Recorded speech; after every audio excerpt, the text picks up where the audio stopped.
can go to slide 12. Yeah, slide 12. This is the second part of this conversation.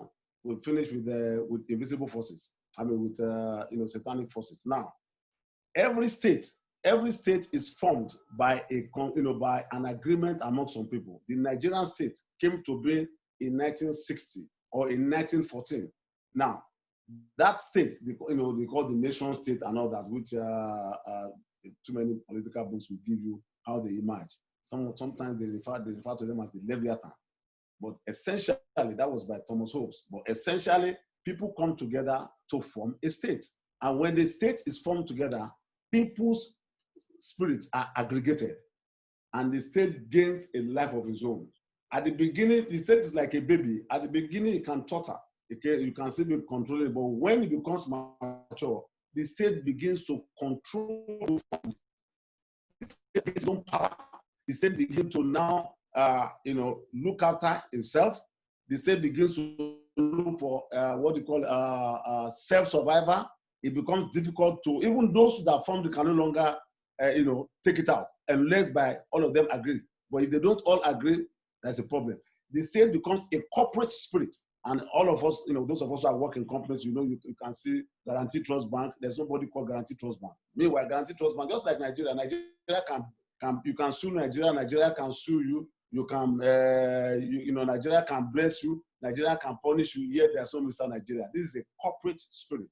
So the entity called Nigeria, or the entity called GTB, or the entity called whatever church, there is a corporate spirit, and it begins to exhibit its own characteristics. And if you are not careful, usually more often than not, institutions begin to behave different from the purposes for which they're established, including churches. They can begin to manifest in a manner even contrary to the laws of God. They demand loyalty, they demand worship, and that was why you created them. And so every state has that kind of tendency. So that's just a summary of the next few slides. Now, every state and the system have their own visible and invisible levels of control. Usually, when people want to go into power, they just look at, okay, let me join APC, PDP, but who are the invisible forces? Who are the forces that you don't know, you don't see? Everything visible is controlled by the things that are invisible, including government. Now, it could be satanic, invisible Satan, or it could be human beings that are invisible. Somebody invisible is calling the shots somewhere. And if you don't get it, then you won't get to the root of the problem, okay? Every state structure has its own name. Next slide, let's go to the next slide. So that I'm just trying to rush. Every state structure will produce after its own kind. You can't have a state that is corrupt and then warn the citizens, unable to hear me, okay? Can you hear me? Hello? Can you hear me? Yeah, yes, we can hear you. Yes, sir. We only muted ourselves so that you will have the clarity. Okay, somebody said you can't hear me. Okay. Go on. Now, every state structure will produce after its own kind. You can't have a state that is founded on lies, that is founded on corruption, that is founded on nepotism, and expect that state not to produce that as the outcome, because it's an entity. And there's a lot of problem. There's a lot of problem about state creation. In fact, if you look at the Nigerian states, most of the states in Nigeria bear names of rivers. What does that mean? Why? Is the river the only thing that is there? Why can't we? Olumo is one in Abeokuta, but we would rather choose Ogun. You have Ogun, Osun, Taraba, Kaduna. They are names of rivers. And there are principalities in those rivers that are doing things. And let me also give this one. Is it not surprising to you that on every contest in Nigeria that is always between the Northwest and the Southwest since 1960, the major contention, conflicting contention, is between the Northwest and the Southwest. So why is that? And when it comes to Southwest, when political offices are open at the Southwest level for the Yoruba race, so to speak, when the national offices are open, and I'm not talking of director, no, offices, is usually a contest between Ogun and Osun State. Sometimes you can another state or you can, but more often than not, it's Ogun and Osun. Go and look at your history. And in the East, usually Anambra, but we won't have time to go into those details. But generally speaking, a state produced after its own kind. Okay, next slide. And so you can see the emblems of the state. The character of that state is, is depicted in its emblem. Each state emblem is different. The one on your left side is Pakistan. The one top left is Pakistan. Next to it is South Africa. Then you have Germany. Then beneath Germany is USA. And then besides that one, I think this is Britain or Canada. And then you now have Israel. We won't have time to study and interpret the character of the state based on these symbols. If you just Google the character of Lagos State, I'm sorry, the symbol of Lagos State, and look at that logo, and let God begin to speak to you. The white cap chiefs, the cowrie, you see the rule of Mammon there. You will see the Adamu Risha control. So basically, whatever a state is an entity, and this is its emblem. And they create their own flags as well. The flag of each nation is different from the other nation. So which tells you that the character of each state is different. The delivery of each state is also different. So the strength of each state is different. And all this is based on the initial formation of the state and those who subsequently ruled the state. What kind of dedication did they dedicate it to? What kind of life was breathed into it? And so it now creates its own character and it begins to move from there. Yeah, next slide. You can see the Nigerian own and Canada. Yeah, this Canada. So you can see the Nigerian own and Canada, how different they were. You can see that both of them have two horses, but the horses are standing differently. One horse is golden on the Canadian one, and the other one is only gold circle. In Nigerian side, two horses, they are both of them are the same, no golden nothing. So, but amen. Let's go on. Okay. I think I essentially will have discussed the features of the state. Okay. The state is the identity of the nation. The state is one that represents the nation. The state is the epitome of power, and that the state is also different from the president. It's different from presidency. Presidency is part of the state, but the state endures and the presidents go. The governors come and go. The state stays. So that is what I'm referring to, not the one that come and go. They are ephemera. The real state is those who do not go anywhere. The bureaucracy, those who are the custodians of the state, like the DSS, like the police, like the army. Those are the custodians. And you have gatekeepers to the state. You have all kinds of people handling the state that the state controls. That the character of the state is usually seen with those people. If a state is corrupt, its officials will be corrupt. If a state is nepotic, the official will be nepotic. If a state is inefficient, the official will be inefficient. So if you want to handle your prayers, then how do you handle the prayers? Are you praying, God, let us have a good economy, but you leave the state there? And the state is not efficient. Praise the Lord. There we go. Next slide. Okay, this is the last conversation. This is the third segment. I'm trying to bring everything home now. This one is called the invisible. This one is called the features of the quadrangular mystery. And I need you to listen to me very well, very carefully. Every contest for power is a contest for land and people. The only currency that is transacted in heaven is the currency of soul. God is not interested in anything except soul, the soul of man. That is what he wants. And that's why the angels rejoice in heaven when a man gives his life. All the angels, they just go on party. Can you imagine? They are innumerable. They just do party. The soul of man is too valuable to God. That's why Christ said, what will a man gain? How did he put it? What will, if you gain the whole world, what will a man, when a man gains the whole world and loses his own soul? That is to say, your soul is more valuable than the entire asset of the world, whether it is all the oil and gas in Saudi Arabia, in Nigeria, name it. All the wealth in the world is not, it's not sufficient for one soul.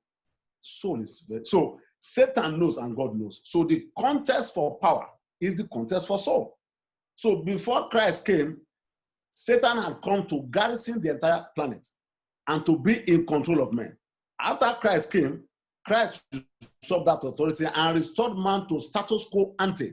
Now, so in that environment, we are no longer under theology, or when we're under theology, the whole idea is that we're under a sort of governing structure. And those governing structure is either to derail a soul or to get a soul to heaven. So now, 4 dimensions. You have the land, you have the people, you have the representative Kedar, and you have Yahweh. God is the owner and the maker of heaven and earth. So anybody who says anything else is a usurper. Is a usurper.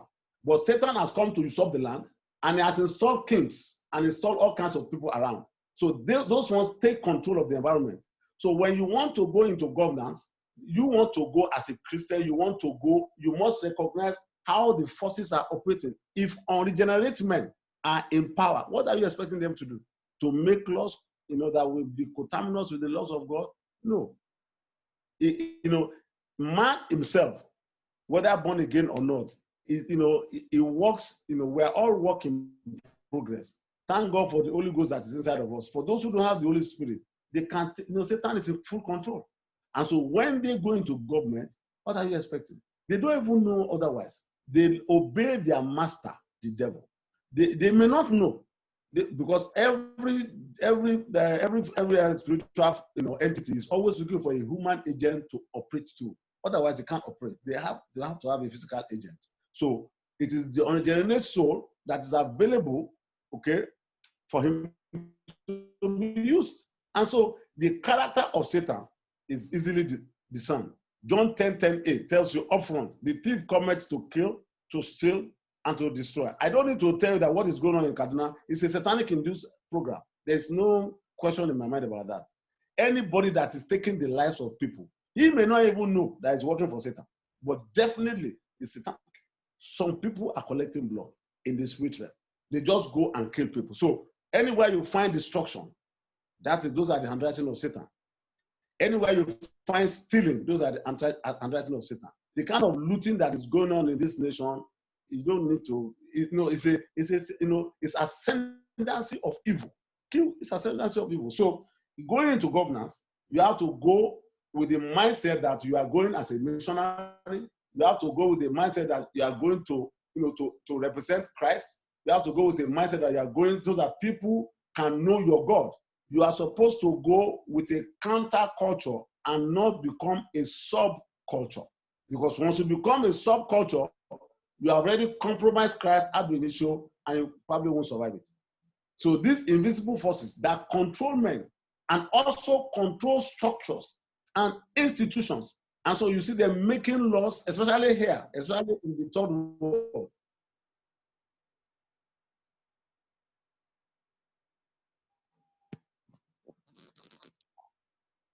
Hello, can you hear me?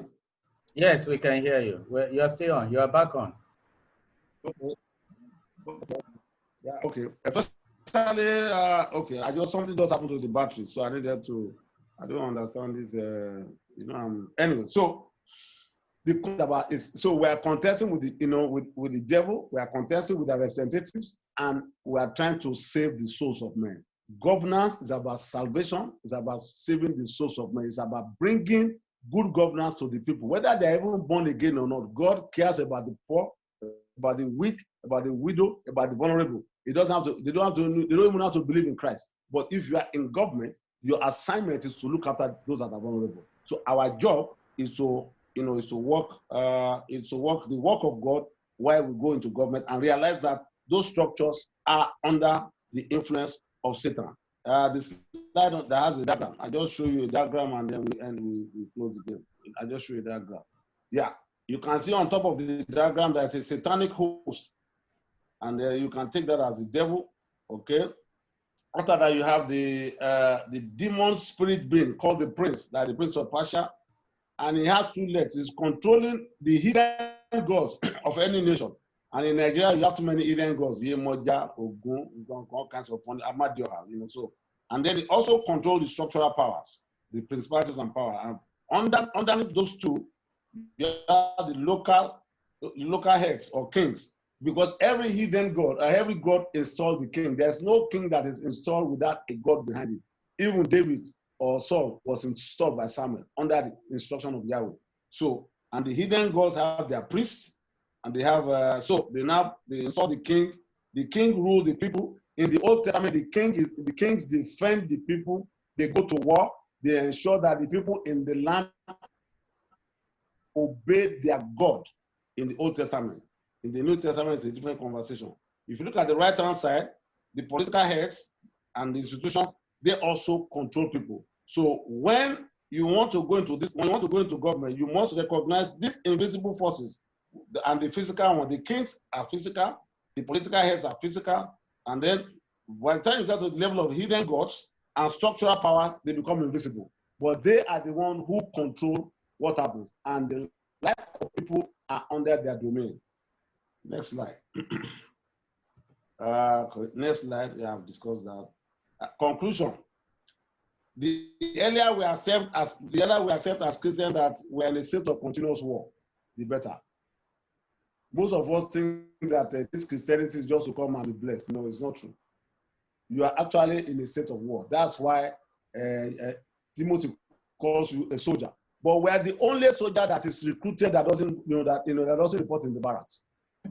At the time you gave your life to Christ, Holy Ghost comes to you. You become the Son of God. You also become enlisted as a soldier of Christ. He gives you your uniform. He gives you your weapon, and he gives you your armor. Your armor is a discipleship and living a holy life. Your weapons, you know your weapons, your word, the word of God, the blood of Christ, prayers and all that. And your uniform is your identity as someone who is in union with Christ, a new man. That's your uniform. But we take the uniform, we take the weapons, we take the armor, but we don't report to the barracks for training. We are the only one that do not report for training. Only when we're in trouble, we now wear the uniform, we now begin to pray, we now begin to shoot. How can you shoot a weapon that you have not been trained how to use? We are in a war. We better know that. Also, we need to know the nature of the enemy. Any battle that you are into and you don't know who the enemy is, you lost the battle ab initio. Any battle you are into, you don't know the intent of the enemy, you don't know the capability of the enemy, you have lost the battle. Because sometimes you take the wrong person as the enemy. Satan is the enemy. And you have been well equipped to fight him. Christ already rose from the dead. And you have everything that you need. Now, for you to engage in warfare, no. You can be lazy. You can be listening to some messages that don't, that will make you relax. And then, I don't know. But really, you're in a state of warfare. And lastly, on that war, let me also say that this war is a truthless war. You can't appease Satan. You cannot. He doesn't listen to appeasement. He doesn't. The Bible said in the book of Isaiah 14 that he does not release his prisoners. Christ came in Isaiah 61 to set the prisoners free. Satan doesn't release prisoners. You can't appease him. Anyway, let's go on so that we don't say that. Second point is that there's nothing we can do successfully without praying, and there's a lot we can do after we are praying. Christians want to pray and do nothing, especially in this country. We want to reassign to divinity what the divine has consigned to humanity. Is just negligence of this. Nothing else. We just pray, and then we just fold our hands, and then we go to sleep, and hoping that angels will come and do the work. And lastly, I say we can't continue to be negligent and avoid taking responsibility after we have prayed. There's nothing you can do successfully before you pray. There's a lot you can do after you have prayed. Thank you. God bless you all.